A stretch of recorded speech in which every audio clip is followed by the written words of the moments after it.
Assalamualaikum warahmatullahi wabarakatuh. Hari ini kita akan membahas tentang beberapa hal mengenai pemikiran Hamzah Fansuri dan Mulla Sadra. Yang pertama, bahwasanya Hamzah Fansuri itu melakukan suatu pendekatan yang sangat sederhana, yaitu mengajarkan suatu ajaran yang sangat rumit, yaitu wujudiyah, yang mana itu telah menjadi pembahasan metafisika tertinggi dalam pemikiran Islam. Sangat rumit pembahasannya, tetapi di tangan Hamzah Fansuri itu menjadi sangat sederhana, mampu dijelaskan melalui analogi-analogi yang dekat dengan masyarakat di dunia Melayu, juga disampaikan melalui kaidah yang sangat indah, yaitu melalui puisi dan juga prosa tentunya. Jadi ini adalah dua metode penulisan yang sangat mudah dipahami, digandrungi oleh masyarakat tempat Hamzah Fansuri mengajarkan ajarannya, yaitu di dunia Melayu. Karena memang menggunakan analogi, menggunakan puisi itu adalah cara untuk mengkomunikasikan suatu ajaran yang sesuai dengan masyarakatnya itu. Sementara itu Mulla Sadra dalam masyarakat Persia yang kajian filsafatnya sangat tinggi, bahkan termasuk filsafat Aristotelian, itu menggunakan sintesa pemikiran Islam, khususnya filsafat. Pembahasannya sangat sistematis, filosofis ke dalam masyarakat Persia. Karena memang orang Persia itu selain punya pengalaman studi tasawuf filosofis, juga tasawuf akhlak juga, mereka juga punya pengalaman studi filsafat yang bercorak Aristotelian, tidak hanya neoplatonis. Jadi di kita itu lebih kecenderungan itu dikaji adalah neoplatonis. Untuk hal ini bisa dicari lebih dalam di tulisannya Pak Humaydi. Kemudian sejauh yang dapat saya amati setelah mengkaji bagaimana kehidupan sosial dan ilmu pengetahuan di Perla, kemudian di Pasai, di Aceh Darussalam, saya menemukan bahwasanya memang ajaran wujudiyah itu sangat sesuai untuk masyarakat pada zaman tersebut, karena masyarakat Melayu pada masa itu sangat harmonis dengan alam dan lingkungannya, sehingga ajaran-ajaran mereka itu bercorak esoterik. Misalnya konflik. Nah, yang namanya konflik itu kadang-kadang bisa karena ekonomi, bisa karena politik dan segala macam. Tetapi konflik misalnya antara Perla baru yang dipimpin oleh Merah Muhammad Amin dengan Perla Tunong yang dipimpin oleh Maulana Sayyid Abdul Aziz Shah, yang bercorak esoteris, dengan Merah Muhammad Amin yang bercorak eksoterik. Itu terjadi antara lain karena persoalan itikat juga, yang mana itikatnya yang esoteris itu lebih mirip dengan ajaran-ajaran wujudiyah. Demikian juga konflik antara Maharaja Bakui dan Syekh Abdul Jalil. Maharaja Bakui bersama Syekh Abdul Jalil di Pasai, konfliknya bersama para sultan. Maharaja Bakui difitnah mengajarkan ajaran sesat, yang mana itu adalah ajaran wujudiyah yang dianggap sesat. Maharaja Bakui dianggap atau dituduh ingin mengawini anaknya sendiri, yang mana kita tahu bahwasanya frasa mengawini anak itu sebenarnya adalah bahasa umum sebagai simbolisme bagi seseorang yang melanggar syariat. Jadi orang wujudiyah itu dituduh melanggar syariat.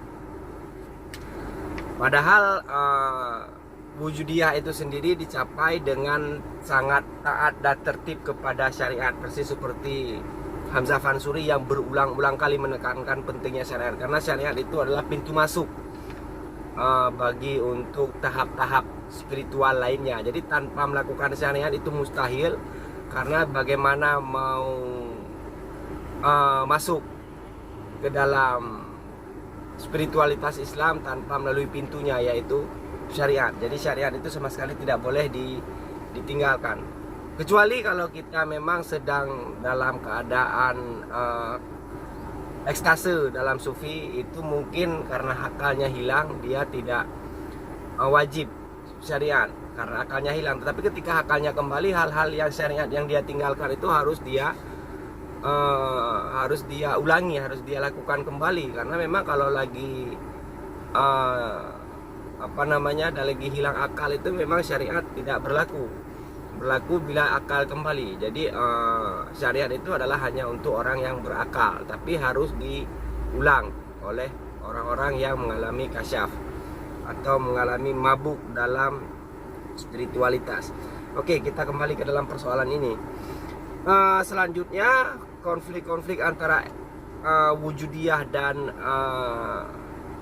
yang lainnya, yaitu terjadi di Aceh Darussalam antara ajarannya Hamzah Fansuri dengan ajarannya Nuruddin Al-Raniri. Saya selalu melihat bahwasanya ajaran wujudiyah ini adalah ajaran yang memang sangat sesuai dengan pandang hidup daripada masyarakat Nusantara. Apakah itu tidak sesuai dengan masyarakat Nusantara hari ini atau masyarakat Indonesia hari ini?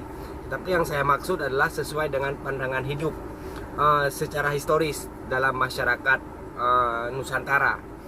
Karena ajaran-ajaran tersebut penuh dengan penghayatan, penuh dengan apresiasi atas kearifan-kearifan lokal, tidak beragama secara mengkonfrontir budaya-budaya lokal. Baik.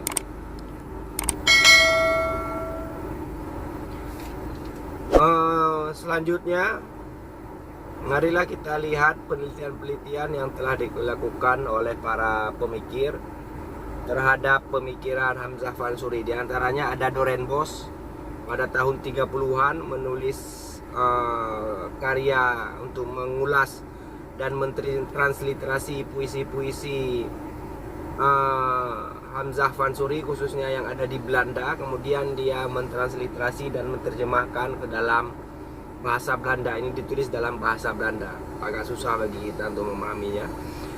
Kemudian ada Al-Atas yang menulis tentang pemikiran Hamzah Fansuri, yaitu The Mysticism of Hamzah Fansuri. Disertasi ini ditulis dengan mentransliterasi 3 prosa Hamzah Fansuri, yaitu Syarabul Asyikin, kemudian Asrar Al-Arifin, dan Al-Muntahi. Ada transliterasi Latinnya dan ada terjemahan dalam bahasa Inggrisnya di buku Mysticism itu. Fokus Al-Atas di sini adalah untuk mengkaji kaidah-kaidah semantik daripada kata-kata kunci penting dalam metafisikanya Hamzah Fansuri. Itu ditulis sekitar tahun berapa ya? 70-an kalau tidak salah ya. Kemudian ada Drewes dan Brakel menulis tentang puisi Hamzah Fansuri, mentransliterasi puisi-puisi Hamzah Fansuri yang ada di Belanda dan tempat-tempat lain di Eropa seperti di London mungkin. Juga sepintas melihat daripada puisi yang tersimpan di Museum Nasional. Jadi ditransliterasi ke dalam Latin dan juga diterjemah ke dalam bahasa Inggris, The Poems of Hamzah Fansuri. Ada Braginski yang fokusnya adalah untuk, selain dia mengkaji puisi-puisi Melayu termasuk puisi Hamzah Fansuri, Braginski ini juga mengkaji tentang kehidupan Hamzah Fansuri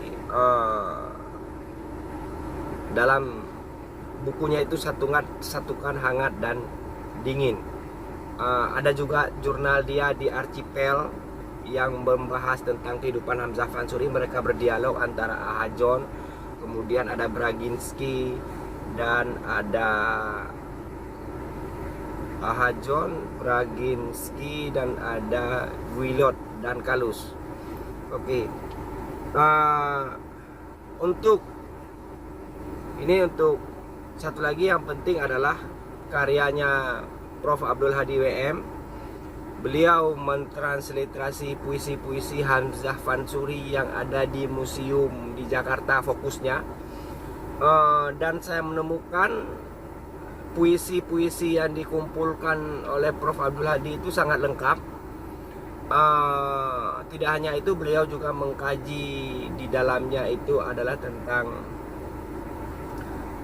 hermeneutik dalam puisi-puisi tersebut. Juga di lampirannya itu ada terjemahan bahasa-bahasa Melayu lama yang tidak kita ketahui artinya dalam bahasa kita sekarang, dan terjemahan daripada kata-kata asing seperti Persia dan Arab yang dibuat oleh Hamzah Fansuri dalam puisinya tersebut. Kemudian kajian terhadap pikiran daripada Mullah Sadra itu sangat banyak. Di antaranya adalah kajian struktur metafisika Sabzawari yang dibahas oleh Toshihiko Izutsu. Ini adalah buku yang sangat kompatibel dalam memberikan pengantar terhadap pemikiran hikmah muta'aliyahnya Mullah Sadra. Jadi kalau ingin memahami dasar-dasar pemikiran Mullah Sadra itu bisa kita kaji dalam Metafisika Persia, penerbit Pustaka tahun 2000 kalau tidak salah. Kemudian ada karya Hasan Bhakti Nasution. Ini karya ini tidak terlalu tersebar karena dia adalah bentuk disertasi. Saya mengambilnya dalam bentuk disertasi. Apakah ini menyebar saya tidak tahu, tapi sangat perlu untuk disebarkan karena pembimbingnya juga. Ini ditulis kalau tidak salah tahun 2002 di UIN Syarif Hidayatullah Jakarta. Fokusnya adalah untuk membahas tentang bagaimana Mullah Sadra melakukan sintesa terhadap berbagai khasanah pemikiran Islam sebelumnya, khususnya filsafat Islam sebelumnya. Ini pembimbingnya adalah Pak Mulyadi Kartanegara dan Kang Jalal.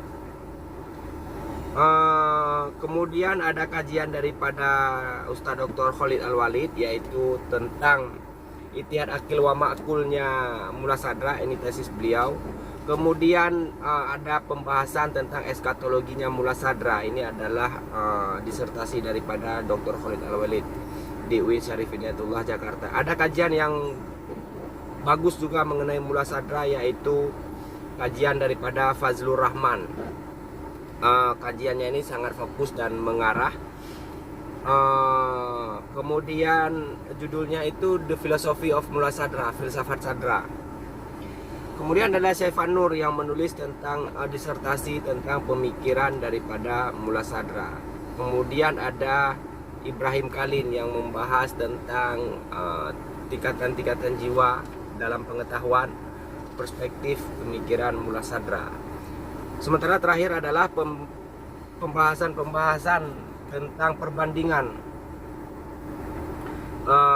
filsafat yang diantaranya yang penting untuk dijadikan cara melakukan perbandingan dalam buku ini, yaitu Toshihiko Izutsu mengenai perbandingan antara Sufisme, khususnya Sufismenya Ibnu Arabi, khususnya lagi adalah kajian fokus pada bukunya khusus Al-Hikam Ibnu Arabi yang diperbandingkan dengan ajaran Taoism. Di sini dalam kajian perbandingan ini Izutsu menekankan bahwasanya untuk melakukan sebuah perbandingan itu dimensi-dimensi yang pasti berbeda, yaitu dimensi kebudayaan, itu perlu menjadi bagian dari perhatian kita dalam mengkaji perbandingan, karena walaupun kadang-kadang mazhabnya sama, itu dia punya ciri khas yang berbeda karena dipengaruhi oleh budayanya masing-masing yang berbeda. Apalagi ajaran-ajaran itu adalah punya ajaran mazhab yang berbeda, apalagi kalau Taoism dan Sufism itu kan punya perbedaan yang sangat jauh. Selanjutnya kajian perbandingan dilakukan oleh Arslan Achigeng. Itu adalah orang Turki yang menulis tentang perbandingan wujud antara Mulla Sadra dan Martin Heidegger, yaitu mengkaji tentang wujud dan bagian-bagian lain terkait wujud dalam Mulla Sadra yang diterjemahkan dengan existence, dan mengkaji tentang sains dan desainnya Heidegger yang diterjemahkan menjadi being. Kemudian ada kajian perbandingan yang penting, yaitu yang dilakukan oleh M. Amin Abdullah tentang perbandingan antara Immanuel Kant dan Al-Ghazali tentang filsafat etika. Nah, di sini ada hal penting yang menginspirasi dari Amin Abdullah, yaitu dia mengatakan bahwasanya untuk melakukan sebuah kajian perbandingan, khususnya perbandingan filsafat, itu harus ada dimensi kesamaan dan dimensi perbedaan dari sebuah dari antar kajian. Kalau di sini misalnya antara dua pemikiran itu, kita harus menemukan dimensi persamaan untuk membingkainya itu, dan kemudian harus ada dimensi perbedaannya. Ini adalah kaidah yang sebenarnya adalah kaidah yang umum dalam logika, yaitu untuk memperbandingkan sesuatu harus ada dimensi yang bisa membingkai dia, ada dimensi kesamaannya dan ada dimensi perbedaannya. Kalau sama sekali tidak punya kesamaan, itu ya mustahil untuk dibandingkan, ya memang beda, ngapain dibandingkan lagi. Atau kalau memang semuanya sama, tidak ada dimensi perbedaan, ya nggak bisa diperbandingkan, ya sudah sama gitu. Jadi dalam hal ini, dalam mengkaji pemikiran Hamzah Fansuri dan Mulla Sadra, saya menemukan dimensi persamaannya itu persamaan antara menerima kesatuan wujud, walaupun nanti oleh Mulla Sadra kesatuan yang bergradasi. Tetapi kesamaan yang lebih penting yaitu tentang kesamaan daripada penerimaan wujud sebagai univokal. Ini sangat penting persamaannya. Kemudian kalau perbedaannya tentu sangat banyak ya.